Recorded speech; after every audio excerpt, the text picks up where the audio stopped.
जो जुड़ी है।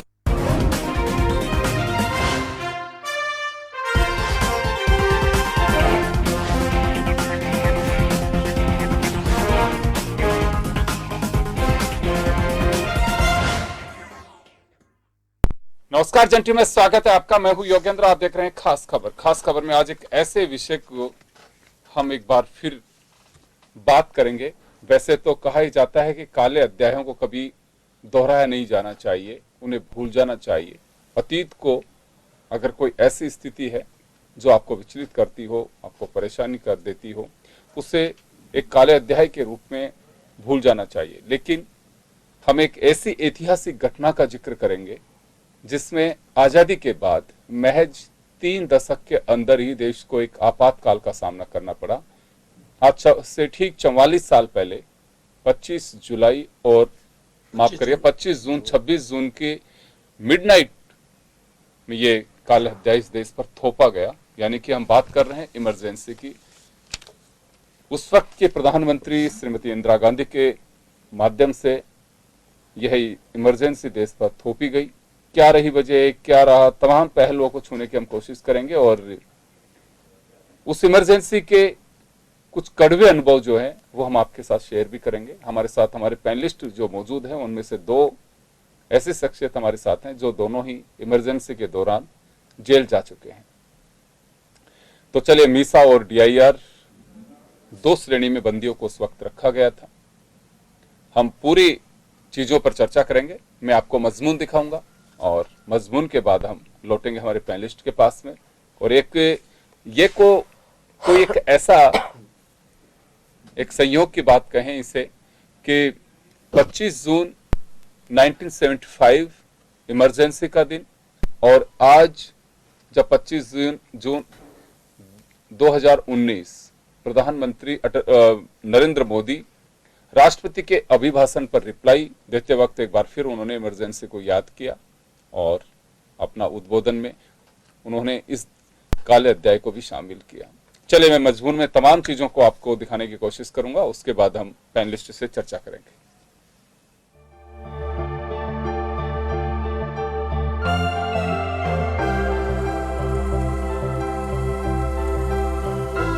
आपातकाल के दौर में कई वाकये घटित हुए जिसको कई लोग अंग्रेजी काल की वापसी भी कहते हैं। आपातकाल भारत के लोकतांत्रिक इतिहास में सबसे बड़ी घटना थी। हालांकि आज की पीढ़ी आपातकाल के बारे में सुनती जरूर है, लेकिन तब जब ये लगा था तो क्या मंजर था, इसकी तस्वीरें कुछ अलग ही थी जिसको शायद कुछ लोग ही बता सकते हैं। 1975 की उस तपती गर्मी के दौरान अचानक भारतीय राजनीति में भी बेचैनी दिखी और ये सब हुआ इलाहाबाद उच्च न्यायालय के उस फैसले से जिसमें इंदिरा गांधी को चुनाव में धांधली करने का दोषी पाया गया और फिर उन पर 6 वर्षों तक कोई भी पद संभालने पर रोक लगा दी थी। मामले के खिलाफ सुप्रीम कोर्ट में अपील भी की गई और फिर 26 जून की सुबह देश को आपातकाल लागू होने की जानकारी मिली। The decision I took was ratified by the cabinet and by the parliament. It was not only accepted, it was applauded by the entire nation.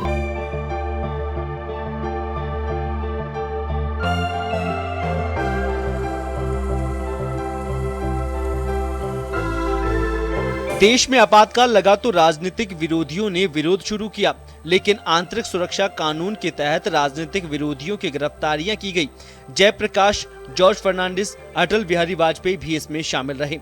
1971 के आम चुनाव में गरीबी हटाओ के नारे के साथ प्रचंड बहुमत यानी 518 में से 352 सीटें हासिल करने वाली इंदिरा गांधी ने जब उसी साल के अंत में पाकिस्तान को युद्ध में शिकस्त दी और बांग्लादेश दुनिया के नक्शे पर आया तो किसी दौर में गूंजी गुड़िया कही जाने वाली इंदिरा गांधी को माँ दुर्गा कहा गया। उनको आयरन लेडी भी कहा गया।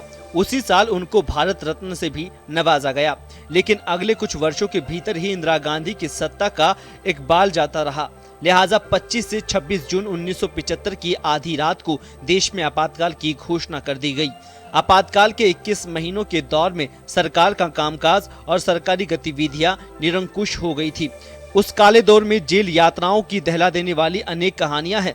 देश के जितने भी बड़े विपक्षी नेता हैं उस सभी को सलाखों के पीछे डाल दिया गया। एक तरफ से जेलें राजनीतिक पाठशाला बन गई और जहां युवाओं को बड़े नेताओं से सीखने का मौका भी मिला।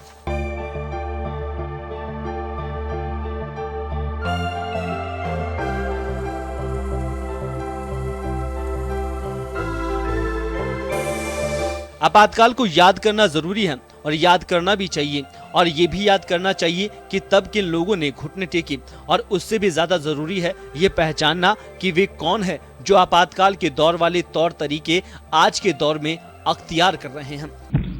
आज 25 जून है साहब, बहुत लोगों को जानकारी भी नहीं कि 25 जून क्या है, अगल बगल में पूछना पड़ता है। 25 जून की वो रात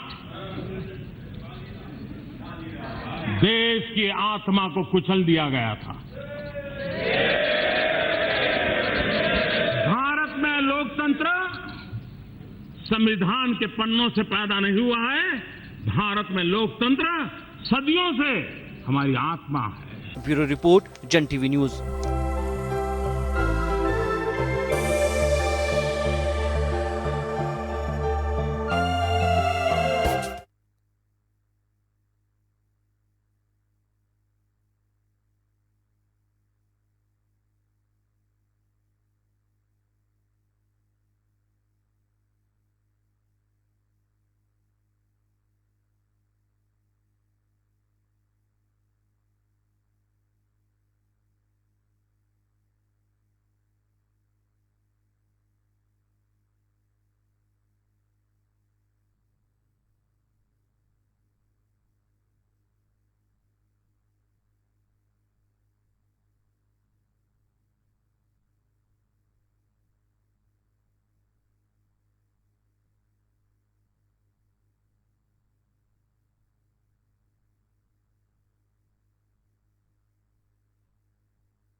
तो चले, आपने देखा इमरजेंसी से जुड़ा हमारा आज की खास खबर का मजमून। हम इसी को लेकर चर्चा करेंगे। हमारे साथ ओम सैनी साहब हैं जो उस वक्त मिसा में बंद रहे, और विष्णु कुलवाल साहब हैं, यह भी जेल गए। संजय माधव जी हमारे साथ इस वक्त मौजूद हैं। ओम जी, आपके पास आना चाहूंगा मैं। कुछ घटनाएं होती हैं जिनसे हमें सबक लेना चाहिए। क्या इमरजेंसी ऐसा कुछ कहा जा सकता है उस कालाध्याय के बाद बारे में कि हमें उससे कुछ सीखना चाहिए, लेसन लेना चाहिए, या बिल्कुल ये कहें कि उस काले अध्याय को याद ना करें तो ही ठीक है? नहीं योगेंद्र जी, वो बहुत ज़रूरी है कि भारत की, मैं समझता हूँ कि आज़ादी का दूसरा युद्ध था वो, और जिसमें जिन लोगों का कोई रोल नहीं था वो हीरो बन गए, और जिनका रोल था वो कहीं गौण हो गए। इस कथा को जिस तरीके से पेश किया जा रहा है, और मैं लगातार देख रहा हूँ पिछले कई सालों से, उसमें वो चीज़ गायब हो रही है जो वास्तव में जिसने इस संघर्ष के लिए अपने आप को ऑर्गेनाइज किया और लड़े, वो थे किसान, मजदूर और छात्र, जिन्होंने सबसे पहले मिसेस गांधी के वो जो उन्होंने गरीबी हटाओ के बाद में जो आश्वासन दिए थे, उनके माध्यम से, जैसे आज के आश्वासनों की तरह से कि महंगाई को नियंत्रित करेंगे, बेरोजगारी खत्म करेंगे और साथ साथ में एक नया भारत बनाएंगे, इस तरह की बातें थी। लेकिन वो सब नहीं हुआ। तो पूरे हिंदुस्तान में, खासतौर से उत्तरी भारत में, छात्रों का, किसानों का, मजदूरों का और सरकारी कर्मचारियों के एक फेडरेशन सा बना, और सब जगह ये सब हुआ। और नेतृत्व जो कर रहे थे वो वामपंथी कर रहे थे, खासतौर से समाजवादी थे या साम्यवादी थे। कांग्रेस के लोग उस तरीके से, कहीं कोई सिलसिला ही नहीं था उनका। भारतीय जनता पार्टी का कोई नाम ही नहीं था, क्योंकि जनसंघ का जमाना था। उस वक्त विद्यार्थी परिषद के लोग निश्चित रूप से साथ में रहे, आरएसएस के लोग निश्चित रूप से साथ में रहे, और जो सबसे ज़्यादा दमन जिनका हुआ उसमें आरएसएस के लोग और साथ साथ में मार्क्सिस्ट कम्युनिस्ट पार्टी के जो वर्कर्स थे, उनका बड़ा दमन हुआ। किस तरीके से जेलों में यातनाएं दी गई, उसका चश्मदीद मैं हूँ, उस वक्त देखा है मैंने। अब तो वो बात है, और जिसमें मुझे लगता ही है कि जयप्रकाश नारायण, जिनका उसमें कोई रोल नहीं था, उनको पैदा किया गया। देखिए, अब ये बड़ी अटपटी बात लगेगी, लेकिन हम लोगों ने उस वक्त डिस्कस किया है सब बातें। जयप्रकाश नारायण को गोयनका जी, जिनको कि आज़ादी के मतलब हमारे जो प्रिंट मीडिया की आज़ादी के सबसे बड़े वाहक कहे जाते हैं, भीष्म पितामह कहे जाते हैं, दरअसल वो लाए कि आप इसका नेतृत्व कीजिए, वरना तो देश में एक ऐसी क्रांति होगी जो वर्ष संघर्ष का रूप ले लेगा। और इसीलिए जेपी उस आंदोलन के अंदर आए। जेपी के आंदोलन के आने के साथ ही सारे स्वरूप बदल गए, और चूंकि बड़ी लड़ाई लड़ रहे थे, ऐसा नहीं हुआ जैसे अभी आपने देखा कि महागठबंधन बना और बिखर गया, और कैसे कैसे उस सिलसिले उसमें सब एक हो गए।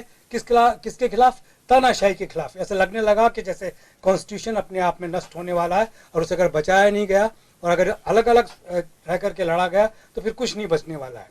ये स्वरूप था उस वक्त की आज़ादी के संघर्ष का, जिसमें कोई विभाजन नहीं रहा, न कम्युनिस्ट अलग रहे, न समाजवादी अलग रहे, न संघ दीक्षित या जनसंघ के लोग अलग रहे, सारे लोग एकजुट हो गए और एक साथ में उस तानाशाही रवैये के खिलाफ खड़े हुए। दूसरी बात ये बताना चाहता हूँ कि इंदिरा गांधी को जिस तरीके से चुनावों में दोषी पाया गया, अगर वही सब बातें आज की तारीख में देखा जाए तो 543 सदस्य जो आप लोकसभा में देख रहे हैं उसमें से आधों की सदस्यता रद्द हो जाएगी। इतना हमने देखा है, आज भी देखा है, लेकिन ऐसा कुछ नहीं हुआ। लेकिन उस वक्त जो न्यायपालिका का जो स्वरूप था और न्यायपालिका की जो पालना थी वो कमाल की थी। कृष्णा अय्यर ने जब उन्होंने कहा कि 6 साल के लिए मिसेस गांधी को किसी पद पे नहीं रहने देना और तत्काल इनको हटाया जाना चाहिए, तो जब सुप्रीम कोर्ट में गई तो जस्टिस कृष्णा अय्यर थे जिन्होंने कहा कि इस तरीके से तो अराजकता उत्पन्न हो जाएगी। उन्होंने उनको एक वक्त दिया कि आप किस तरीके से काम करेंगी, एक तरीके से रोका। लेकिन उसी बीच में जो कुछ हुआ वो बड़ा भयानक था, और वो था उसकी सिद्धार्थ शंकर रे और अहमद, ये क्या कहना चाहिए, बरुआ और संजय गांधी जो प्रधानमंत्री के पुत्र थे, उनकी वजह से आपातकाल का ऐसा दृश्य बना कि सारे के सारे नेता किसी भी दल के रहे हों सबको पकड़ करके अंदर मीसा मियां DIR में या 107 105 में कह करके सबको बंद कर दिया गया, हजारों की तादाद में। ये लेकिन उससे सबक ये मिलता है कि अगर आज़ादी नष्ट होती है तो क्या कुछ होता है। उसके बाद में जिस तरह की खामोशी हुई और जिस तरह का प्रचार हुआ, अपने आप में बड़ा ऐसा लगा कि जैसे सब कुछ इस आपातकाल के साथ में सब कुछ बड़ा बेहतर हो गया। लेकिन दरअसल वो एक ऐसा आतंक था, एक ऐसा भय था जो अपने आप में दबा रहा, और वो उस भय से मुक्ति मिली तब जब जाके आपातकाल हटा और इलेक्शन का सिलसिला बनना।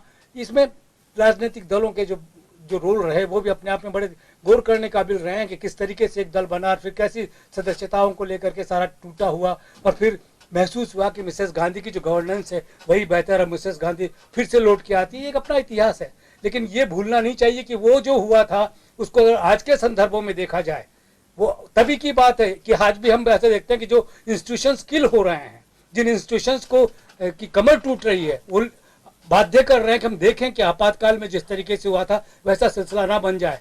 और वैसा भय लगने लगा है और यही वजह है कि लोग बोलने लगे हैं। और जिस तरीके से हमारा समाज विखंडित होता हुआ नजर आ रहा है, हमारा समाज जिस तरीके के संप्रदायों में बट रहा है, हमारा समाज जिस तरीके की मारकाट में उलझा हुआ है, जिस तरह लीचिंग हो रही है, जिस तरीके सारे वो सब कुछ आपके सामने है। तो इसलिए इसको टालने का सिलसिला नहीं होना चाहिए, गौर करना चाहिए, लोगों को खड़ा होना चाहिए कि देखें कि आज़ादी की वो लड़ाई। देखिए कांग्रेस के लोग आज भी उसको स्वीकार नहीं करते। मिसेस गांधी मानने लगी थी, जो जिम्मेदार और संजीदा लोग थे उन्होंने महसूस किया था कि आपातकाल बहुत बड़ी भूल थी, बड़ी गलत बात थी और उसको नहीं लगाया जाना चाहिए था। लेकिन फिर भी कुछ हटी किस्म के जो कांग्रेसी नेता हैं आज भी जस्टिफाई करने की चेष्टा करते हैं कि आपातकाल बिल्कुल ठीक था। लेकिन मैं कहना चाहूंगा कि आपातकाल अपने आप में बड़ा दमनकारी था, और वैसा ही दमन जब भी होगा लोग पुनः उसी तरीके से संगठित होंगे और मुकाबला करेंगे, ऐसी उम्मीद हम कर सकते हैं।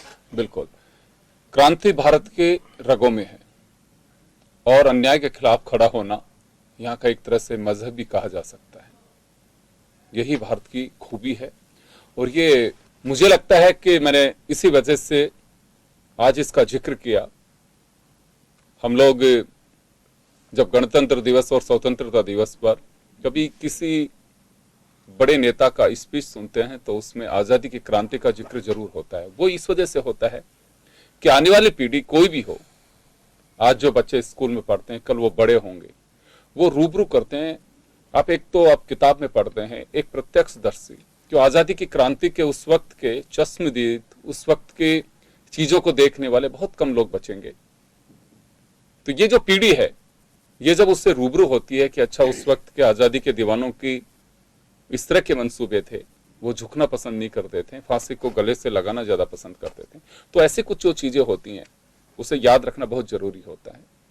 चले विष्णु कुलवाल जी हमारे साथ हैं। कुलवाल साहब, आज प्रसंग हमने इस वजह से छेड़ा कि 44 साल देश के उस काले अध्याय को, लेकिन उसका जिक्र होना जरूरी है।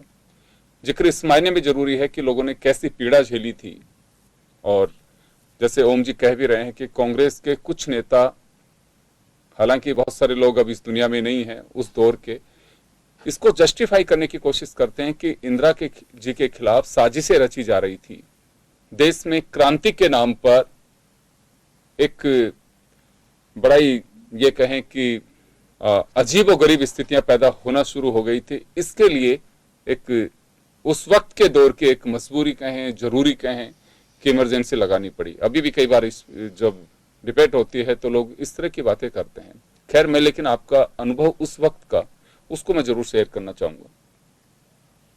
देखिए योगेंद्र जी, आपातकाल जो 75 में लगा था और जब विपक्ष के सभी नेता जेलों में गए थे और संघ की तरफ से कार्यकर्ता सत्याग्रह कर रहे थे और 107, 116 में उनको 1.5, 1 साल, सवा साल बिना कोर्ट की अदालत में सुने उन लोगों को जेल में रहना पड़ा था। सवाल है कि वो 1975 की जो 25 जून की काली रात थी, वो हो सकता है सरकार ने अपनी नजर में जो आज की सरकार सोचती है, सरकार सोची होगी कि भाई ये देश में जो अस्थिरता पैदा हो रही है उसके लिए वो करना चाहती होगी। सवाल है कि उसका जो उन्होंने किया उसका परिणाम कांग्रेस ने भोगा। सवाल है कि जो आपातकाल के जो मेन हीरो थे, इंदिरा, संजय, बंसीलाल, ये तीनों व्यक्ति इस दुनिया में अब नहीं है। योगेंद्र जी, आपातकाल का हर व्यक्ति अपनी स्वतंत्रता के साथ जोड़ता था उसको और स्वतंत्र रहना चाहता था, मगर अगर उन आपातकाल के जो 20 और 4 24, ओम जी शायद 24 तारीख थे क्या उसके, 20 तो ये 4 संजय गांधी के, दूर दृष्टि, पक्का इरादा, नसबंदी थी उसके अंदर एक 20 पॉइंट प्रोग्राम। यस, जो 20+4 जिनको हम लोग 420 बोलते थे, वो एक वो उसका हम लोगों ने विरोध किया था। मगर आज की सरकार उन सब चीजों को लागू करके उन पे पैसा खर्च कर रही है। सवाल है कि ओम जी ने सही कहा कि सरकार की जो नियम आते हैं वो तो सही होते हैं, मगर जो नीचे वाले काम करने वाले लोग होते हैं वो उस पर कितना अत्याचार करते हैं उसका पता बड़े अधिकारी को नहीं पड़ता है। सवाल है कि आज नसबंदी भी अपन करवा रहे हैं, आज दूरदृष्टि में अपन देख रहे हैं। सवाल है कि नारे अच्छे होते हैं, मैंने योगेंद्र जी पहले इस बार में कहा था, सरकार की योजना अच्छी होती है मगर उसको लागू किस ढंग से किया जाए वो उस बात पे है। आज आपातकाल से भी ज्यादा बुरी स्थिति है। आज रिजर्व बैंक के गवर्नर अपने पदों से इस्तीफा दे के भाग रहे हैं। आज कौन सी न्याय संहिता है? कुलवाल साहब, एक बात बताएं, आप अभी वर्तमान सरकार का जिक्र कर रहे हैं कि वो भी इसी दौर में है, पर ये आप कैसे कह सकते हैं ये बात? क्योंकि इमरजेंसी एक लागू करना, लोगों को उठा के जेल में बंद कर देना, आपके राइट्स को फ्रीज कर देना, सेंसरशिप मीडिया पे लगा देना, ऐसा कुछ दिखाई दे रहा है आपको? सर मैं एक चीज बताऊं, कैसे कर सकते हैं? नहीं, कौन सी सेंसरशिप नहीं है अभी? आप ये देख लीजिए, अभी कौन सी सेंसरशिप नहीं है? आप इतना खुलकर के चर्चा कर पा रहे हैं। बिल्कुल, आप नहीं योगेंद्र जी, इसको आप खुल के चर्चा बोल रहे हैं क्या? अगर आप इसको बोले तो हो सकता है आपकी नजर में सही हो, मैं मेरी नजर की बात कर रहा हूं। सवाल है कि इसको आप बोल रहे हैं क्या कि सिर्फ टीवी पे एक व्यक्ति की सुबह 6 बजे से फोटो शुरू होती है जो रात को सुबह अगले दिन 6 बजे तक दिखती है, इसे आप सेंसरशिप नहीं बोलते तो क्या बोलेंगे? सवाल ये देखिए, उस समय आपातकाल लगा के इंदिरा गांधी ने गलती की, इन्होंने आपातकाल का नाम नहीं लिया पर लगा दिया आपातकाल जैसा। आप देखिए कहां पे हम जाके विश्वास किया जाए कि सरकार की नीयत अच्छी है या हमारे प्रति काम कर रही है। चलो, अभी ओम जी भाई साहब बोल रहे थे कि 13,000 रुपए इन जो आपातकाल में लोग बंद रहे उनको मिले, तो मैं पूछना चाहता हूं कि जो देश में उस समय की जो सरकार थी उन्होंने ये कहा था कि ये देशद्रोही लोग हैं। आप DIR का मतलब तो यही था ना मेरे ख्याल से। तो आज ये सरकार आके उनको 13,000 रुपए दे रही है, तो ये सरकार क्यों दे रही 13,000 रुपए? तो अब जो देशद्रोही का काम करेंगे उसको आने वाली सरकार 26,000 देगी। तो इस प्रकार की बात के नहीं, देखिए एक बात बताना चाहूंगा, जब हम जिस इमरजेंसी में कानून, संविधान सब साइड लाइन में थे, इंदिरा जी या उनके सिपह सालार जो कुछ सोचते थे उस वक्त का वही रूल था। तो उस वक्त के जो इमरजेंसी का विरोध कर रहे थे या महंगाई, बेरोजगारी, करप्शन, इसके खिलाफ जो लोग खड़े हुए थे, देखिए ये सिलसिला तो 1973 से ही शुरू हो चुका था, लेकिन उसके बाद में जैसे जैसे चीजें बदली तो वहीं से फिर कुछ ऐसे हालात बनने शुरू हुए, जब लगने लगा इंदिरा गांधी को कि चारों तरफ से अब तो घिरना शुरू हो गए, तब ये प्रेशर पड़ा। वो किसी भी कीमत पे सत्ता नहीं छोड़ना चाहती थी और उनके सिपह सालार, अब ये पता नहीं, खैर उस दौर के लिए लोग कहते हैं कि इंदिरा गांधी ने एक बार जब फैसला आया इलाहाबाद उच्च न्यायालय का, तो ये मन भी बना लिया कि रिजाइन कर देना चाहिए। लेकिन कुछ लोगों ने कहा कि नहीं, रिजाइन नहीं करना चाहिए, हो सकता है कि वो अपनी रोटियां सेकना चाहते हों। कुछ ऐसी स्थितियां हैं, वे प्रसंग चलते हैं, आई डोंट नो कि सच्चाई क्या है इसके अंदर, लेकिन इस तरह की बातें भी आती हैं। तो यहाँ जो आप बात कर रहे हैं कि DIR का मतलब देशद्रोही की धाराओं में बंद किया गया, उनको लगता था कि मेरी तख्ता पलट हो रही है, तख्ता पलट भी एक देशद्रोह में शामिल किया जाता है, और उसी धाराओं के तहत कुछ लोगों को अरेस्ट भी किया गया था, जिसमें देश के प्रबुद्ध लोग, राजनीतिज्ञ भी उसमें शामिल थे। तो जैसे मैंने कहा ना कि आज अगर सरकार उनको सम्मानित कर रही है, तो देशद्रोहियों का सम्मान बढ़ा रहे, ऐसा नहीं है। नहीं योगेन जी, इसमें एक बात जोड़ना बहुत जरूरी है, वो ये कि ये सरकारों का दिया हुआ सम्मान नहीं है। बिल्कुल। दरअसल जिन लोगों ने ये माना, उस वक्त जनता पार्टी के शासन में ही चर्चा हुई, उस वक्त ये रहा कि आज़ादी की पहली लड़ाई में लड़ने वालों को जिस तरीके से आपने स्वतंत्रता सेनानी कह करके संबोधित किया, तो आज़ादी की दूसरी लड़ाई संविधान की रक्षा के लिए हुई। ना इत्तेफाकी हो सकती है, मैं नहीं कह रहा कि इसको आप स्वीकार कीजिए, ना इत्तेफाकी हो सकती है, उनको भी उसी तरीके से सम्मानित किया जाना चाहिए जिन लोगों के परिवार बर्बाद हो गए। 19 महीने 21 महीने घरों से लोग जेल में रहे, बच्चों को खाने को नहीं रहा। मुझे याद है हरिदेव जोशी जो थे, उस वक्त राजस्थान के मुख्यमंत्री हुआ करते थे, उन्होंने भैरव सिंह जी शेखावत के घर पर जेलर के माध्यम से, कल्याणमल साहब मर गए वो जेलर, उनके माध्यम से गेहूं की बोरी भिजवाई, अन्न नहीं था खाने के लिए, सर्दियां आई तो उनके लिए रजाई भिजवाई। ये उनका अपना व्यक्तिगत वो था सारा सिलसिला। इस तरीके के हालात किनके बता रहा हूँ, भैरव सिंह शेखावत का, दूसरों के छोड़ दीजिए। इस तरीके से जो मजदूर कारखाने में काम कर रहे थे, जो जिनको बंद कर दिया गया, उनके परिवार भूखे मरने लगे। आप देखिए इन सारी बातों को। तो ऐसी स्थिति में उन सबको एक सम्मान देने का सिलसिला जनता पार्टी के शासन में ही प्रारंभ हुआ। हालांकि शासन 2.5 साल ही चला और गवर्नेंस के सिलसिले पे अपना में विभक्त हो गया, लेकिन ये कहना कि अगर वो स्वतंत्रता सेनानियों से कम है तो ये उनको गलत आंकना है। उन्होंने भी अपना जीवन होमा है, उस जीवन होमने का अगर कोई पारितोषिक सम्मान दे रहा है तो इसकी मजाक उड़ाना एक कांग्रेसियों का काम हो सकता है, जो बड़े क्या कहना चाहिए कि जिन्होंने एक कुकर्म किया, जिसको महसूस किया श्रीमती गांधी ने भी, वो भी मानने लगी कि बहुत गलत काम हो गया। और जस्टिस कृष्णा अय्यर जिन्होंने उनको शासन करने के लिए, उनके जस्टिस सिन्हा के उस पर निर्णय पर रोक लगा करके उनको मौका दिया, उससे पहले उन्होंने लगा दिया, उन्होंने वो भी कहते रहे। जस्टिस कृष्णा अय्यर को पढ़ लीजिए आप, और दूसरे देश के इतिहास में रामचंद्र रघुआ को पढ़ लीजिए, और लोगों को पढ़ लीजिए, क्या स्थितियां थी। उनको इतना कम करके आंकना निश्चित रूप से, और ये जो ऑनरियम है, इसको लेकर के कोई टिप्पणी करना उन लोगों का अपमान करना है जिन्होंने अपना जीवन होम दिया।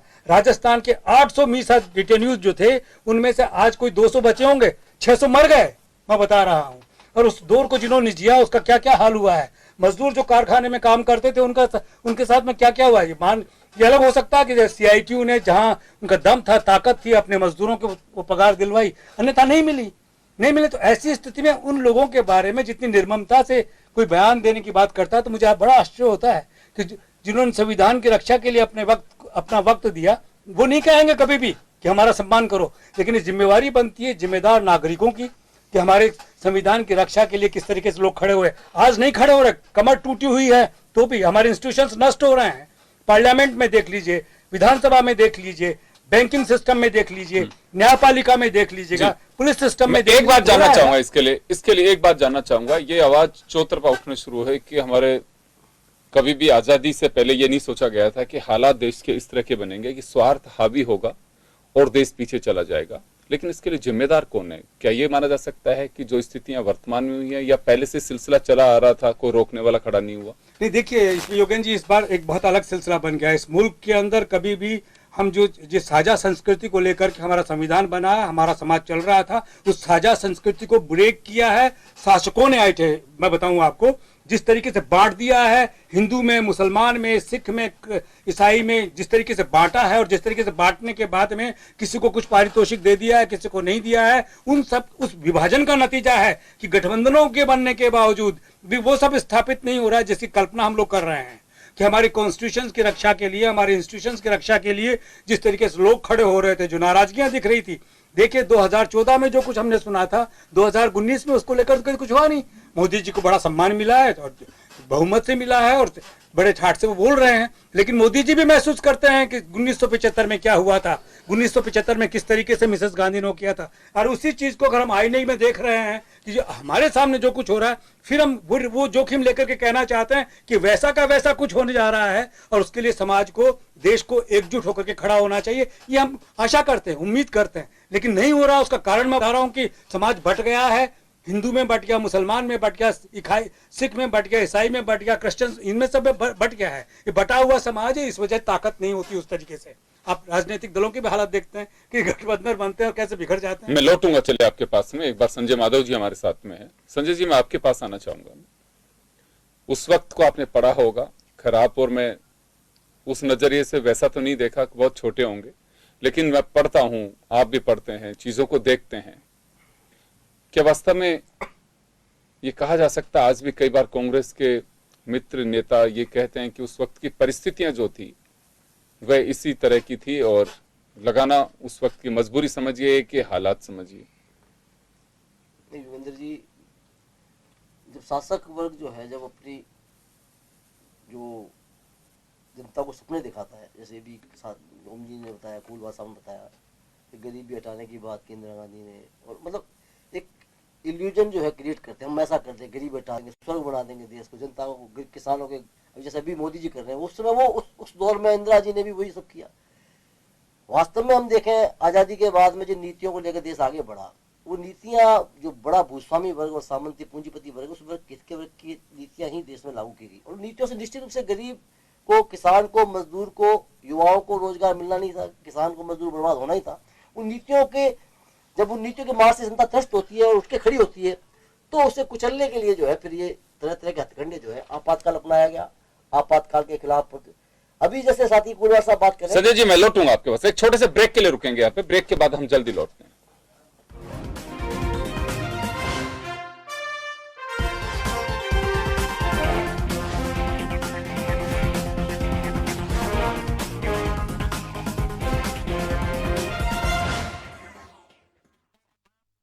राजनीति का तूफान हो या सत्ता के लिए बिछाई बिसात, सिनेमा की चकाचौंध हो या अपराध से अपराधियों तक की पकड़, सड़क से संसद तक मचा हो कोहराम, लेकिन नहीं हो रुकने का नाम। हर खबर से रखें आपको बाखबर। जन टीवी न्यूज, जन जन की आवाज। ज्योति कलश छलके, ज्योति कलश छलके, ज्योति कलश छलके, ज्योति कलश छलके।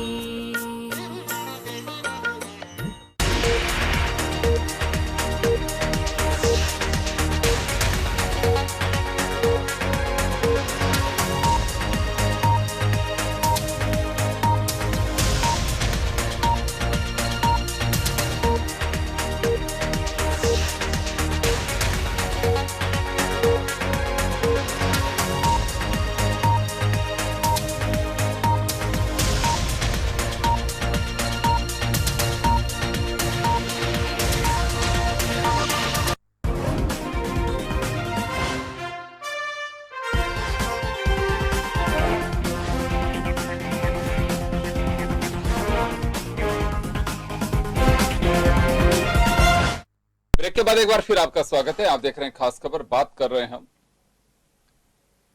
25 जून 1975 को लगी इमरजेंसी की। चलिए संजय माधव जी के पास में मैं ब्रेक से पहले था। संजय जी, मैं आपसे जानना चाहूंगा कि मैंने पूरी चीजें आपको बताई, चर्चा इस वजह से लाजमी है कि इतिहास के कुछ पन्ने जो हैं उन पे समय समय पर चर्चा करता रहना चाहिए, ताकि आने वाली पीढ़ी को, हमारे दर्शकों को कुछ ऐसी चीजें पता लगे। कुछ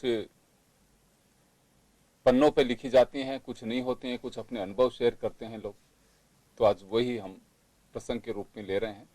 आपसे मैं सिर्फ इतना जानना चाहता हूं कि जैसे मैंने कहा कि कुछ कांग्रेसी मित्र या कांग्रेस के नेता कहें आज भी जस्टिफाई करते हैं कि इमरजेंसी उस वक्त की मजबूरी थी, हालात कुछ ऐसे थे, इंदिरा गांधी के खिलाफ साजिशें रची जा रही थी। नहीं, वो तो हर दौर में जो है कुछ जो है सत्ता के जो है पक्ष लेने वाले लोग होते हैं, वो मीडिया में भी होते हैं और वो आम जनों में भी, इसलिए वो कोई नई बात नहीं। उसमें भी संजय गांधी, इंदिरा, संजय बंसीलाल का जो नारा था और उनके पूरा एक नेटवर्क था लंबा चौड़ा, वो कह रहे बहुत जरूरी है नसबंदी नहीं, देश की आबादी जो इतनी हो जाएगी, ये देश बर्बाद हो जाएगा।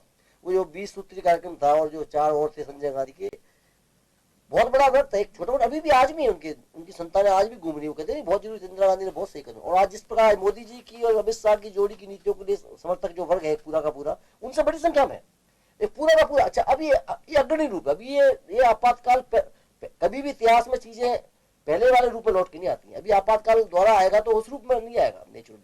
अभी आपातकाल का दूसरा नया रूप है, अभी नया उसका जो है क्या बोलते हैं उसको वर्जन जो है आया है, वो अग्रणी है। अभी आपातकाल में मीडिया पर पाबंदी की जरूरत नहीं है। कारण क्या है, जितने मीडिया हाउस है, सारे मीडिया हाउस है, सबके सब अंबानी, अडानी, टाटा ब्रदर, डालमिया के हैं। कुछ एक हाथ बच गया हो, बाई चांस बच गया हो, प्रिंट मीडिया में कुछ बचे तो बचे, अदरवाइज पूरा का पूरा मीडिया के कब्जे में। न्यायपालिका के अंदर वो घुसपैठ करवा रहे अपने लोगों की, सेना के अंदर उन्होंने कब्जा कर लिया। रिजर्व बैंक का साथी बताया थे, रिजर्व बैंक के गवर्नर भागे छुट्टे। कौन सी ऐसी संस्था है, लोकतांत्रिक संवैधानिक संस्था है जो आज स्वतंत्र है? इसलिए वो सीधे ये उस अनुभव से शासक वर्ग ने सबक सीखा है कि उस तरह का आपातकाल लगाने से जनता में विद्रोह होता है, बगावत होती है और उसके जो है नकारात्मक परिणाम आते हैं। इसलिए अभी जो भविष्य में अगर आपातकाल लगाना है तो उसका दूसरा रूप जो है, इसलिए अभी उन्होंने सांप्रदायिकरण की राजनीति के एक पूरे पिछले 44 साल जो आपने बताया, 44 साल नहीं, 1920 से लेकर के 25 से लेकर के आरएसएस बना, तब से लेकर आज तक की हिंदुस्तान की जड़ों को खोजने का काम किया उन्होंने। आज हर मोहल्ले में उन्होंने शाखा के रूप में नहीं, लेकिन इमरजेंसी के खिलाफ तो आरएसएस जैसे ओम जी भी बता रहे हैं कि हमने देखा है कि किस तरह की यातनाएं भुगती आरएसएस ने यातनाएं भुगती। आरएसएस के लोग जेलों में भी गए, आरएसएस के लोग, बहुत से लोग पैरोल पर भी छूट करके आए माफी मांग करके। वो अपना एक इतिहास है। वो उस समय तो स्थिति ये थी कि पूरा का पूरा लोकतांत्रिक ढांचा खतरे में था और उनको पता था कि हम जो है शाखा ही नहीं लगा पाएंगे अगर ये इमरजेंसी रही तो मोहल्ले में हम हालात के खिलाफ तो खड़े हुए हैं, हालात के खिलाफ तो खड़े हुए उस वक्त के जनसंघ और आरएसएस की। लेकिन उसके बाद मैं मेरी बात पूरी कर दूं, वो बात आपकी सही है, लेकिन उसके बाद में जो उनकी जो काम होना चाहिए था, उस लोकतंत्र के स्थापना के लिए खड़े हुए, फिर जनता पार्टी बनी। जनता पार्टी बनने के बाद जनता पार्टी तोड़ने का काम किसने किया? उसके बाद में लगातार उनका एक टैक्टिक्स के तहत उन्होंने ऐसा किया। जनता पार्टी बनने के बाद में उन्होंने, और हर ऐसे गठबंधन में, हर ऐसी लड़ाई में जब वो साथ आए उसका फायदा लेकर के निकले वो। और हम देखेंगे वो चाहे जनता पार्टी का 77 का शासन हो, उन्होंने मंत्रालय वो लेने की कोशिश की जिनमें वो अपनी आरएसएस के लोग घुसपैठ करवा सके। उसके बाद जब बीपी सिंह की सरकार का टाइम आया, देवगौड़ा की सरकार का टाइम आया, हर वर्ग हमेशा उनकी दो राजनीति, दो मुखौटे की राजनीति रही। एक राजनीति लोकतंत्र की रक्षा के नाम पर वो करते रहे, साथ साथ दूसरी राजनीति ये भी करते रहे कि वो अपना सांप्रदायिकता का एजेंडा आरएसएस का, उसको लगातार छुपे रूप में, अभी जो मोदी सरकार के माध्यम, मोदी सरकार में आरएसएस के एजेंडे पर सत्ता में नहीं आए। मोदी सत्ता में विकास के नाम पर, बेरोजगारी के नाम पर, किसान के नाम पर, मजदूर के नाम पर, उन सब नारों को लेकर सत्ता में आते हैं और पीछे पीछे साथ में थैले में छुपा करके जो आरएसएस का एजेंडा लेकर के वो आरएसएस के लोग उस एजेंडे को लागू करते।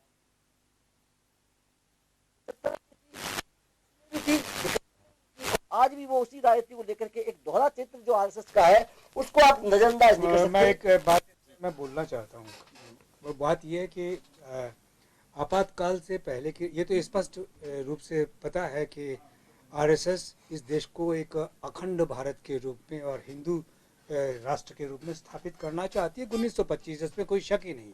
लेकिन जो सिचुएशन बनी थी 1975 में, उस सिचुएशन के दौरान आरएसएस के लोगों ने भी अपने आप को इस आंदोलन के साथ में जोड़ा कि देश में अगर संविधान नहीं रहेगा तो फिर कुछ नहीं रहने वाला है, तो ये आज़ादी बहुत ज़रूरी है।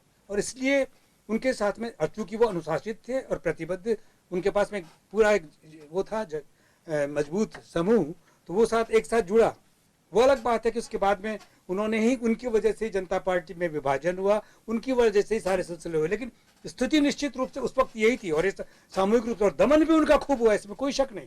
मैं चश्मदीद हूँ कह रहा हूँ, मैंने सुनी बातों पे नहीं बोल रहा। ये दो ही लोगों का दमन हुआ राजस्थान में, खासतौर से मैंने देखा कि मार्क्सवादी कम्युनिस्ट पार्टी का जो कार्यकर्ता है वो, जो मजदूर था वो, और साथ साथ में संघ के जो लोग थे उनके साथ में जेलों में भी और थानों में जिस तरीके से मार पिटाई के जो दृश्य थे, आज तक मुझे याद है किस किस ने क्या क्या किया था, मुझे पता है। तो ऐसी स्थिति में वो तो ठीक है, लेकिन उसके बाद का जो स्वरूप है वो हमारे पास में ऐसा है जिससे कि हम राजनीतिक जो इस बार नहीं हो पाया। अब देखिए अभी जो सारा सिलसिला है उसमें इस तरह का महागठबंधन जो बनना था वो नहीं बन पाया, और उसकी वजह यही रही कि सब लोगों ने अपना अपना वजूद बनाए रखने का प्रयास किया हर राज्य के अंदर। ऐसे नहीं हो सकता है। इमरजेंसी से पहले जब गांधी जब कांग्रेस का मुकाबला करने के लिए एकजुट होकर जनता पार्टी बनी तब ये नहीं हुआ, सीटों का आपसी बंटवारा अंदर घटकों का हो गया, लेकिन एक साथ होकर के हुआ, और उस एक साथ होकर के जो ताकत बन रही थी उसको बड़ा नियोजित तरीके से नष्ट किया। उसके लिए जिम्मेवार कौन है मैं कहना चाहता हूँ, उसके लिए जिम्मेवार मोरारजी भाई जो सबसे पहले उतने ही दकियानूसी थे, उतने ही एकाधिकार के हामी थे, उनको आपने प्रधानमंत्री बनाया तो उसका परिणाम क्या होगा। जी चलिए, मैं कुलवाल साहब, एक आपने अभी जिक्र किया था कि नसबंदी के 3 दलाल इंदिरा, संजय, बंसीलाल, लेकिन संजय गांधी ने उस दौर में 44 साल 45 साल पहले एक बात कही थी कि फैमिली प्लानिंग भविष्य की बड़ी जरूरत होगी। देखिए कुछ चीजें होती हैं कि लोगों को लगता है कि थोपा जा रहा है हमारे पे। हिंदुस्तान का कल्चर नहीं है कि आप ये कह करके कराएं जिस काम को करना है, और आप कहें कि देखिए देश का भविष्य इसी चीज के साथ में है, ये करना चाहिए हमें। पेड़ लगाने की बात, हाईवेज पे बहुत सारी ऐसी चीजें जो इस काले अध्याय के साथ में उनका विजन भी एकदम कोलैप्स कर गया। आज उस वक्त का दौर जो संजय गांधी का था, उन्होंने आज बात करते हैं कि कॉमन सिविल कोड की बात करते हैं कि साहब 2 बच्चे बिल्कुल गंभीरता के साथ में लागू हैं। हालांकि रूल्स भी हैं, चाहे हिंदू हो चाहे मुसलमान हो, अगर आप सर्विस रूल्स के अकॉर्डिंग अगर 2 से ज्यादा बच्चे हैं तो आपकी सर्विस जा सकती है। उस वक्त के दौर में कुछ चीजें तो ऐसी थी कि जो वास्तव में एक भविष्य के विजन को लेकर के संजय गांधी की चली, जैसे फैमिली प्लानिंग, फैमिली प्लानिंग को लेकर के भी। योगेंद्र जी, मैंने अभी आपसे सबसे जब शुरू किया था मैंने बात आपसे कही थी कि सरकार की योजनाएं होती हैं वो नीचे वाले, लेकिन उसको किस तरह बहुत से लागू अच्छी योजनाएं सरकार लाती है। सरकार कभी किसी का बुरा नहीं सोचती है, नंबर 1। अब योजना को लागू करने का एक इंदिरा गांधी का नहीं हो सकता, एक नरेंद्र मोदी का नहीं हो सकता। सरकार के नीचे जो काम करने वाले लोग हैं उसका क्या यूज करते हैं। मैं कहता हूं योगेंद्र जी, आज भारतीय जनता पार्टी को राजस्थान में 6 महीने हुए सत्ता से बाहर हुए, इन्होंने कह दिया पानी है नहीं, तो भैया तुम तो यहाँ बड़ी बड़ी जल योजनाएं दिखा रहे थे हमको पानी की, तो तुम्हारी योजना थी नहीं ना। तो इस देश में 70 साल से आज भी जयपुर के 20 किलोमीटर दूर के इलाके में चलो, मैं जयपुर की बात कर रहा हूं, पानी का इंतजाम नहीं है। जो 70 साल में करोड़ों का बजट जो ये अधिकारी खा गए, जो नेताओं का नाम भी लिया जाता है भी खा गए। अगर ये 70 साल का बजट इस पानी पे होता ना तो देश सोने की चिड़िया से कहां कम था, कम कहां आज भी है। सवाल है कि नीयत साफ नहीं है नीचे काम करने वालों की। सरकार की योजनाएं अच्छी होती है। अभी मतलब अभी परसों की बात है कि रामकथा में पंडाल उड़ गया। ये तो एक ऐसा रूप था जिसके अंदर कोई किससे कह नहीं था भाई क्यों उड़ गया, और हवाई बाउंड रह गया, तूफान आ गया, मर गया आदमी, उसमें भी राजनीति कर रहे हैं। तो भारतीय जनता पार्टी डाइवर्ट हो जाएंगे, नहीं, भारतीय जनता पार्टी को सोचता थी राजनीति मत करो, आप अपना काम करो, जनता से वादे किए उसको पूरे, जो उनसे वादे किए उसको पूरा करो। आज हिंदुस्तान के में अंदर किसान की बात चलती है, छात्र की बात चलती है, सर्व समाज की बात चलती है। आज इस 5 साल में व्यापारी जिस जगह खड़ा है उस व्यापारी की स्थिति को देख लो आप। योगेंद्र जी, मैं आपातकाल का पक्ष नहीं ले रहा हूं, मत लीजिए आप एक बात कहना चाह रहे हैं, इनडायरेक्टली घुमा करके मोदी सरकार के कार्यकाल को कटघरे में खड़ा कर रहे हैं कि एगोसित इमरजेंसी जैसे हालात लगते हैं। अभी कहना चाह रहे हैं अभी भी नहीं है क्या? नहीं चेयरमैन बग गए, गवर्नर तो बग गए। दूसरी बात कहता हूँ, मैं इसमें एक सेंटेंस जोड़ दूं, जी। इसको बड़ा संसदीय तरीके से अगर कहा जाए तो यूं कहा जाना चाहिए, मेरा ख्याल है कि जिस तरीके से मिसेस गांधी ने गरीबी हटाने की बात करके और भारी बहुमत हासिल किया था, और उसके बाद में जब दे नहीं पाई तो उनका आपातकाल लगा करके सब कुछ करना पड़ा। ठीक उसी तरीके से जिस तरह का नया भारत बनाने की बात मोदी जी कर रहे हैं और उसके जो परिणाम हो रहे हैं, तो गुलाम नबी आजाद की जो जुबान है, जो कल राज्यसभा में बोले कि हमें तो हमारा पुराना भारत दे दो जिसमें साझा सारा सब कुछ है और सब कुछ बर्दाश्त कर सकते हो और सब समझाइश के साथ में एक दूसरे को बांट के और अच्छा क्या कहते हैं अपनी सारी स्वतंत्रताएं बरकरार रख सकते हैं, वैसा भारत मिल जाए तो बहुत बेहतर हो। तो वही बात मोदी जी को कहना चाहते हैं कि ऐसा नया भारत नहीं बनने वाला है, क्योंकि भारत बहुत अलग किस्म का है। कॉर्पोरेट्स के माध्यम से नहीं चल सकता भारत चलेगा सारे समाज को, सारी जातियों को। मैं दूसरी बात कर रहा हूँ साहब, मैं दूसरी बात कर रहा हूँ। हमारे यहाँ पे एक चीज देखी जाती है, कितनी भी बात कितनी भी हम करें, लेकिन जब मतदाता ये तय करता है कि 5 साल के कार्यकाल का आम चुनाव के दौरान एक तराजू में रख करके देखा गया कि मोदी आए या जाएं, क्योंकि पूरा चुनाव मोदी के इर्द गिर्द था, मोदी रहें या जाएं, पूरा कैंपेन बस इसी पे टिका हुआ था। जब मेजोरिटी मिली इनको पहले से भी ज्यादा सीट के साथ में, तो क्या एक बार के लिए हमें मान सकते हैं कि जनता भरोसा उन्हीं में कर रही है? नहीं, इसका बड़ा सीधा सा जवाब है। हमारे पास में सन 52 से लेकर के आज तक के जो चुनाव परिणाम है उसमें आप देख लीजिएगा कि 30% 31% से ही मेजोरिटी मिल जाती है। जब जब भी आप इंदिरा गांधी को देख लीजिए, कांग्रेस के शासन को देख लीजिएगा, तो ठीक वैसे ही मोदी जी को कितना वोट मिला है। और वो जो बांटने के बाद में जो एक जमा हुआ वोट है वो बड़ा स्पष्ट है। उसके बारे में बार बार बोलने का मतलब है कि हम लांछित करें किसी पार्टी को, क्योंकि वो पार्टी के लोग यहाँ पर नहीं है, तो ऐसी स्थिति में बोलने कोई अर्थ नहीं है। लेकिन समाज जैसे बट गया उसमें संभव था ये जी। तो मैं आज बहुत सारी साइट्स पे कई जगह पे देखा कि हालात और इन सब चीजों को लेकर के जिक्र किया जा रहा है। देखिए, क्या वास्तव में इमरजेंसी जैसी स्थितियां आप लोगों ने तो देखा है, भोगा भी है, क्या ऐसा कहा जा सकता है कि बिल्कुल आज हमारी आजादी बिल्कुल एक फ्रीज कर दी गई है और हम कुछ नहीं कर सकते, खुल करके बोल नहीं सकते? जिस तरीके के इंस्टीट्यूशंस जिस तरीके से वर्क कर रहे हैं, उन इंस्टीट्यूशंस के जिस तरीके के एक्ट हो रहे हैं कि जो भी आदमी खुल करके कुछ कहना चाहता है, तो अगर उसकी हैसियत है तो ईडी है, सीबीआई है, पुलिस है, और जिस तरीके के आरोप लगाए जाते हैं कि ये देशद्रोह है, राजद्रोह है, तो जिस तरीके से लिंचिंग हो रही है, ये सारे जो गुनाह हो रहे हैं, उस पर राजनेता जिस तरीके से मौन रहते हैं या साथ में जुड़ जाते हैं, ये सब आपातकाल के दृश्य हैं। इनसे ज्यादा और कुछ क्या हो सकता है? देखिए, उस वक्त भी सांप्रदायिक हालात जिस तरह के बिगड़े हुए थे, आजादी के बाद से ही, जैसे हमारा देश आजाद हुआ उसके बाद से ये हालात, क्योंकि हमें ये एक तरह से ये ऐसी स्थितियां पैदा करके अंग्रेजों के माध्यम से ही गए कि जो खाई आज तक भी नहीं भर पाई है, चाहे मिसेस गांधी हो या चाहे दूसरे लोग हों। ऐसे हालात, जो दंगों की बात कर रहा हूं मैं, दंगे ऐसा नहीं है कि इस मुल्क में पहले नहीं हुए हो अभी, लेकिन लोगों को ये कहना है कि चलिए कम से कम 5 साल में कोई दंगा इस तरह का तो नहीं दिखाई दिया। देखिए, कुल मिला के रामलला का मंदिर या स्मिता के जो सवाल पैदा किए, वही सारे दंगों के कारण बन रहे हैं ना। बांटना क्यों चाहते हैं हम लोग?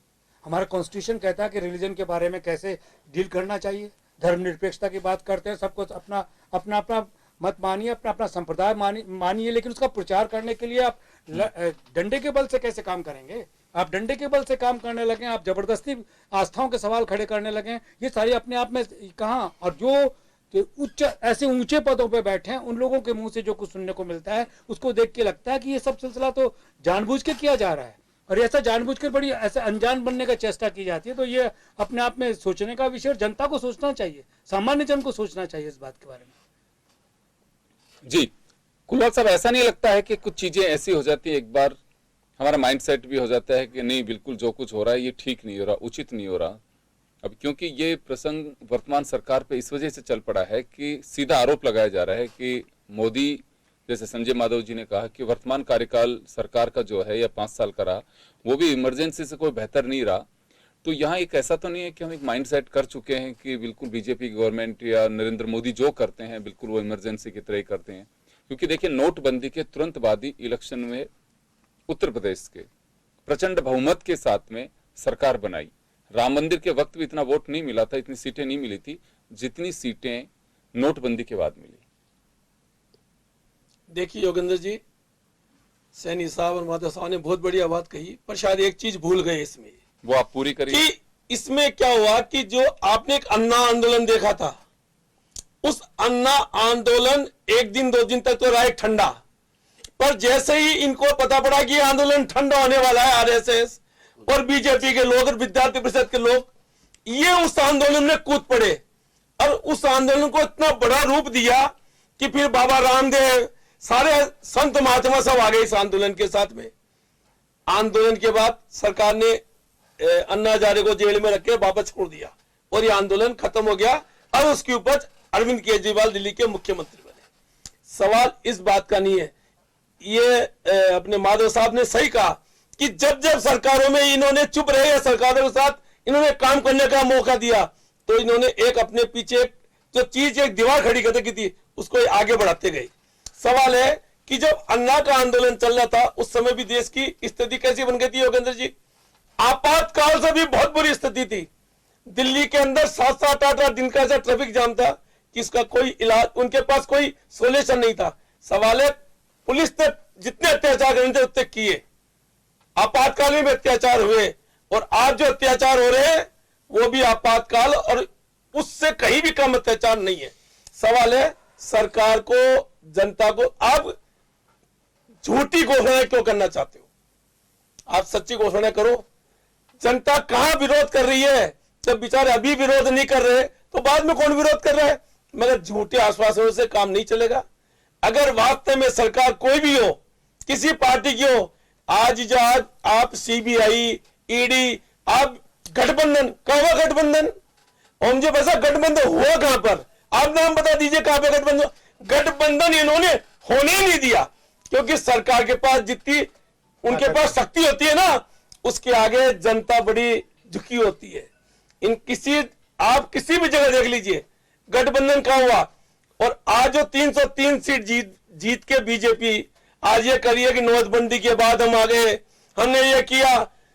सद्दाम हुसैन ने भी बहुत दमन किए थे और वो वहां पे बने हुए थे। तो ऐसा नहीं है, एक समय ऐसा आएगा जब इसका इतिहास खुलेगा। सवाल है कि आज भारतीय जनता पार्टी कहां खड़ी है? आज भारतीय जनता पार्टी नहीं है, आज मोदी पार्टी है। आपातकाल के साथ रोक लीजिए इसको, आप कहीं परिवर्तन है नहीं इसमें। चलिए, खैर अपना अपना देखना है, नजरिया है, लेकिन आपातकाल से क्या हम ये पूरी तरह से जोड़ सकते हैं कि आपातकाल की जो हालात और वर्तमान सरकार के हालात बहुत अंतर है। आज आपके आंदोलन पे कोई पाबंदी नहीं है, आज आप बोल रहे हैं, खुल करके बोल सकते हैं। क्या वास्तव में इमरजेंसी में ये सब कुछ चीजें दिखाई देती थी? माधव जी, आपके पास में आना चाहूंगा, इतिहास आपने भी देखा हुआ है। इस हालात को तुलना क्यों की जाती है कि अभी हालात नहीं बदले? देखो, एक आइडियोलॉजी अलग हो सकती है, लेकिन इमरजेंसी के साथ में नरेंद्र मोदी के कार्यकाल को क्या वास्तव में उस ढर्रे में हम ढाल करके देख सकते हैं? नहीं योगेंद्र जी, एक चीज को आप अगर नजरअंदाज करेंगे तो मेरे ख्याल से सही मूल्यांकन नहीं कर पाएंगे। सबसे महत्वपूर्ण बात यह है कि आज जो पार्टी शासन में है, भारतीय जनता पार्टी जिसको आप कह रहे हैं, वो भारतीय जनता पार्टी अपने आप में कोई स्वतंत्र पार्टी नहीं है। अगर इसको आप अगर नजरअंदाज, कांग्रेस एक पार्टी के रूप में, कम्युनिस्ट पार्टी एक पार्टी के रूप में, उनकी अपनी नीतियां हो सकती है, उनके अपना जो भी कुछ एक कार्यक्रम हो सकते घोषित है, उस घोषित कार्यक्रम पर वो चुनाव लड़ती हैं, उन पर सारा कार्यक्रम चलाती हैं, उनको उसके अलावा कोई दूसरा उनका कोई अलग से एजेंडा नहीं होता। आरएसएस जो है उसकी राजनीतिक शाखा का नाम है भारतीय जनता पार्टी, और भारतीय जनता पार्टी जैसे उनके पास सैकड़ों शाखाएं हैं, उनके अलग अलग शाखाओं के एक फासिस्टिक अप्रोच वाला संगठन है, उसकी राजनीतिक शाखा का शासन है हिंदुस्तान के अंदर। इसलिए अप्रत्यक्ष रूप से शासन की बागडोर आरएसएस के हाथ में है, प्रत्यक्ष रूप से भारतीय जनता पार्टी चुनाव लड़ती है। मैं कहना चाहता हूँ, यदि आरएसएस, मेरे कोई एतराज नहीं आरएसएस के, आप कह रहे हो आरएसएस बहुत अच्छा संगठन है, मुझे कोई एतराज नहीं है। मैं अच्छा नहीं बता रहा, आप नहीं, मैंने मतलब कुछ लोग कहते हैं तो आरएसएस चुनाव लड़े, आरएसएस अपने एजेंडे को लेकर के सामने आए, उसको लेकर के चुनाव लड़े, जनता से वोट मांगे और फिर जनता यदि वोट दे शासन में आए। लेकिन वो काम आरएसएस कभी नहीं करती है। आरएसएस कहती है हम गैर राजनीतिक संगठन है, हम स्वयं सेवक संगठन है, जनता की सेवा करते हैं और हम पॉलिटिक्स नहीं करते हैं। लेकिन सारी पॉलिटिक्स आज तो खुलेआम जहां सरकार है वहां संगठन मंत्री आरएसएस करता है, राष्ट्रपति राज्यपाल वो तय करता है, सेना प्रमुख कौन बनेगा वो तय करता है, किसी के दूरदर्शन का निदेशक कौन बनेगा वो तय करता है, रिजर्व बैंक का गवर्नर कौन बनेगा, कौन न्यायाधीश बनेगा।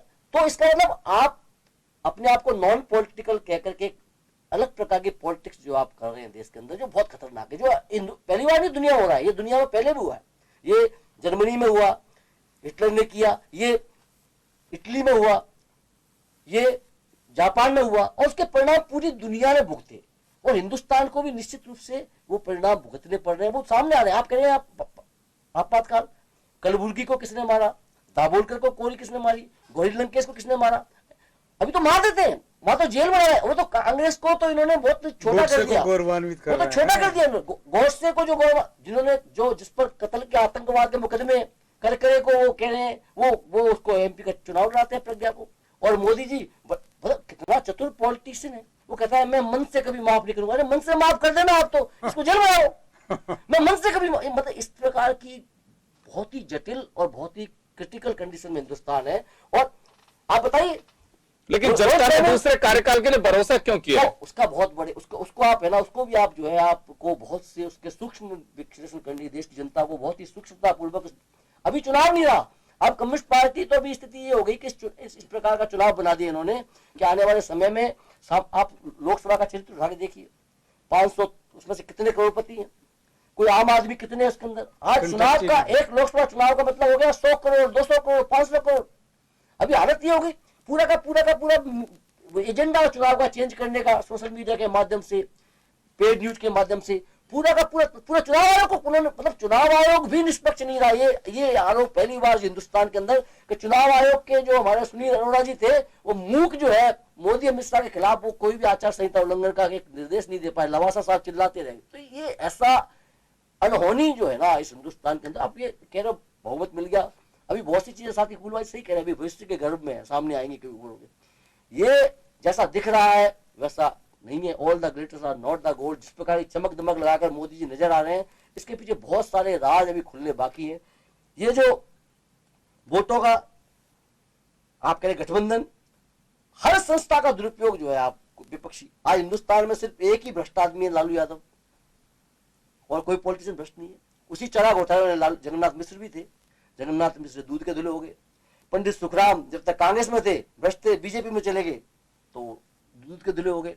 अभी जो भाजपा के एमपी हैं उनके अंदर बड़ी संख्या ऐसे लोगों की मिल जाएगी जो कल तक कांग्रेस में थे, अभी बीजेपी में आते ही वो गंगा जल छिड़क के शुद्ध हो जाते। तो इसलिए ये एक बहुत ही जटिल दृश्य सामने है। जहां तक बात नीतियों की है, नीतियों में कोई अंतर नहीं है। मैं आपको कहना चाहता हूं योगेंद्र जी, एक भी ऐसी नीति नहीं है, ऐसा कार्यक्रम नहीं है जो भारतीय जनता पार्टी चला रही है वो कांग्रेस की नीतियों से अलग हो। वही मनमोहन सिंह की आर्थिक नीतियां हैं जिन्हें आगे बढ़ा रहे हैं। आधार कार्ड लाए वो लागू इन्होंने किया, जीएसटी नाम उन्होंने लिया, ठोका इन्होंने, दावा चाहती ठोके ये कर रहे हैं। और भी चाहे कोई भी प्रोग्राम उठा लिए, नाम बदल दिए हैं, उसका राजीव गांधी के उठा करके अटल बिहारी वाजपेयी कर दिया, अटल वाजपेयी उठा करके जगह नाम कर देंगे। बाकी कोई नीतियां आज हिंदुस्तान के अंदर अमेरिका और जो विकसित राज्यों का जो पूंजीवादी समूह है वो नीतियां तय करवा रहा है। उन नवोदारवाद की नीतियों पर दुनिया आगे, हिंदुस्तान आगे बढ़ रहा है।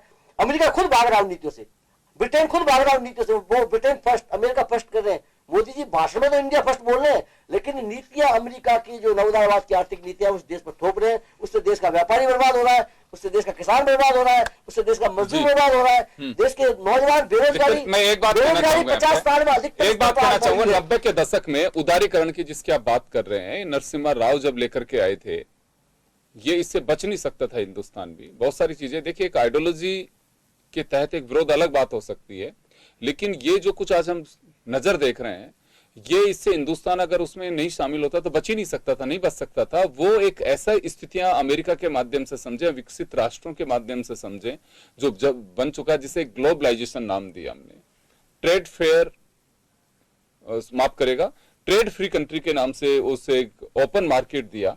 तो ये कुछ ऐसी चीजें थी कि जिसके लिए आप बच नहीं सकते। नहीं, मैं अब उसके परिणाम अच्छे भी हो सकते हैं, बुरे भी हो सकते हैं। खैर, लेकिन समय कम है मेरे पास में, 1-1.5 मिनट का वक्त है। मैं एक बात, हाँ, आलू की चिप्स बनाने के लिए अमेरिका से कंपनी हिंदुस्तान में आएगी, ये नवोदारवाद, ये तेरा हमें कर नवोदार। उसी चीन ने भी नवोदारवाद आर्थिक नीति अपनाई, वियतनाम ने भी अपनाई, उत्तर कोरिया। बात यह है कि उन नीतियों को आप किस प्रकार से अपने देश के हित में इस्तेमाल करते हैं। आज चाइना उन्हीं नीतियों को लेकर आज अमेरिका को पीछे हटने मजबूर कर दिया। उसको नीतियों को हमारे देश के हित में किस प्रकार इस्तेमाल करें, वो हम उसको लागू नहीं कर पाए। हम उनके आगे घुटने टेक करके बैठ गए। ये सबसे बड़ा हमारा बैक, वो कांग्रेस ने भी किया और बीजेपी ने भी किया। यही मैं कहना चाहता हूँ। चलिए, मैं थोड़ा, समय बहुत कम है, मैं एक बार ओम जी के पास में जाना चाहूंगा। ओम जी, कुछ ऐसी चीजें हैं कि जो अनछुए पहलू की तरह भी कह सकते हैं, या फिर लोग उसकी तुलना की तराजू में रख करके देखते हैं कि ये हालात इस तरह के थे, ये हालात ऐसे हैं। बिल्कुल ठीक योगेश जी, मुझे तो यूँ लगता है कि देखिए, जो सिस्टम डेवलपमेंट का अडॉप्ट किया है मोदी ने, वो सिस्टम मनमोहन सिंह जी के पास में है। लेकिन फ़र्क यह है कि मनमोहन सिंह जी वाला जो सिस्टम था उसमें अमर्त्य सेन प्रमुख थे, जो एजुकेशन को, हेल्थ को और रोजगार को प्रमुखता देते हैं अपने मॉडल में। और इनके पास में वो दूसरा वाला जो पांगड़िया के गुरु का है, जगदीश, क्या नाम है उनका, भूल रहा हूँ नाम, जो कोलंबिया यूनिवर्सिटी वाले प्रोफेसर हैं जिनका स्कूल चलता है, उनका स्कूल ये है कि साहब उसके अंदर रोजगार, श्रम का कम मूल्य दो, साथ साथ में हेल्थ पे कम पैसा खर्च करो, उसके साथ साथ में रोजगार, क्या कहते हैं, एजुकेशन पे कम पैसा खर्च करो, सबको प्राइवेटाइजेशन का वो मॉडल है। उस मॉडल का नतीजा हमें भुगतना पड़ रहा है। कॉर्पोरेट्स को प्रमुखता देते हैं, बाकी लोगों को नहीं। चलिए, मैं लेकिन एक मैं जवाब चाहूंगा आपसे कि आज जब पार्लियामेंट के अंदर प्रेसिडेंट के अभिभाषण का जब रिप्लाई दे रहे थे प्रधानमंत्री, एक हमारे यहाँ जो सिस्टम है उसके तहत, उन्होंने इमरजेंसी को याद भी किया और कांग्रेस को जमकर आईना भी दिखाया। नहीं देखिए, वो तो एक हकीकत है जिसको कि इनकार नहीं किया जा सकता।